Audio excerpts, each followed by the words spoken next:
guys, Laura with Garden Answer, and we are here again in Southern California at Oasis Water Efficient Gardens. It's gorgeous today and it's really warm. It is. This is our second video with Cindy Davison, the founder and owner of the Succulent Perch. So if you missed the first video, click here to watch Cindy teach us how to incorporate live succulents into a fresh flower arrangement. We had a great time putting this together, and you do not want to miss it.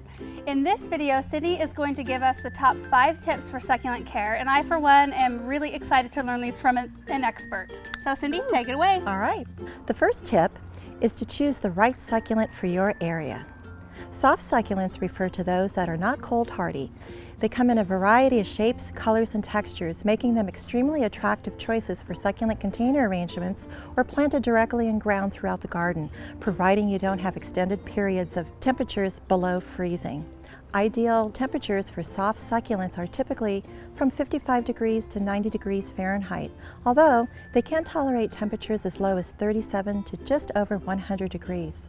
An example of soft succulents are echeverias, crassulas, aloes, and aeoniums. But are they a good choice for the climate zone that receives snow? They can be, if planted in containers. When planted in containers, they are easily transported to a heated and well-ventilated greenhouse or brought indoors to overwinter in extremely cold weather until spring, when the threat of frost is over. Or they can be treated as an annual. Cold-hardy succulents, such as sedum, are typically low-growing, spreading succulents, good for ground covers and in rock gardens. Sempervivums, also known as hens and chicks, are available in a variety of colors and are typically rosette-like in shape, and Jovibarba are similar in appearance to Sempervivums.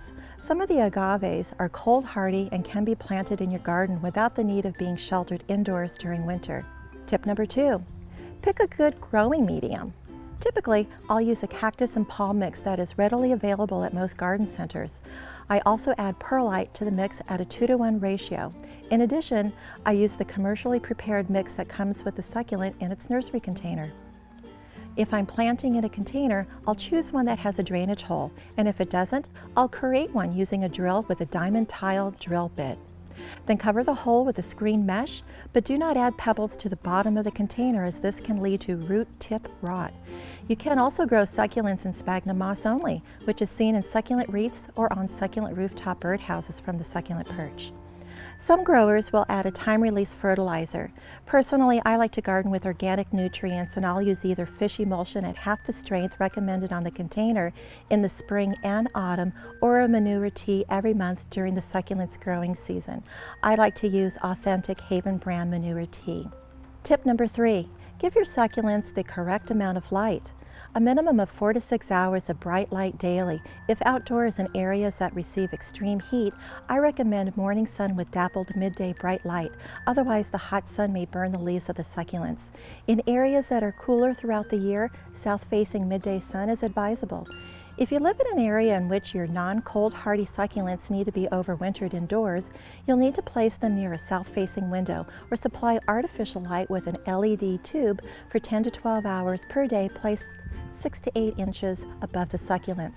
In the spring, after the threat of frost, slowly acclimate your succulents to the outdoors by increasing the amount of sunlight they receive by an hour per day. Your succulents will tell you if they're not receiving enough light by elongating from their centers, and the leaves will become further and further apart from the central stem. Unfortunately, this can't be reversed once it has started. Tip number 4, use the right amount of water. This will depend on the location of the succulents, if they are in a container or placed in ground, and if they are growing in moss only. Typically, succulents in south-facing environments will receive more sun than those that are in an east-facing location. Also, succulents in containers will dry out sooner than those planted in ground. Moss will dry out sooner than soil. The key is to water when dry. If the soil is wetter than a damp sponge, don't water. When the soil is dry, water. And water thoroughly. I'd like to pulse water. What I mean by this is water, wait a few seconds, water again, and repeat. I do this several times. Sphagnum moss can become so dry that the water will just run off and not thoroughly wet the moss or the roots of the succulents. The same can happen with containers too. The water will penetrate only a small area and the roots won't receive enough moisture for the succulents to thrive. If your succulent container arrangements are receiving too much rain, move them to a covered area that has bright light. Allow the soil to dry. Don't allow the soil to become dry for extended periods of time because small roots can desiccate and die. Succulents may take on a wrinkled appearance when in need of water. As mentioned in tip number 3, succulents have a growing season, therefore they're considered dormant during part of the year. Some are dormant in the summer and some are dormant in the winter. When they're dormant, they don't require watering as often. To find out when a particular succulent is dormant or not, please refer to dormancy tables found online.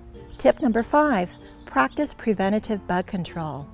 Succulents aren't prone to a lot of problems from insects, but on occasion you may find small cottony bits in the crevices of the succulent between the leaves along the central stem. Typically this will be the result of mealybugs. Try to catch it early before it's become a full-blown infestation. Use full-strength rubbing alcohol on a Q-tip.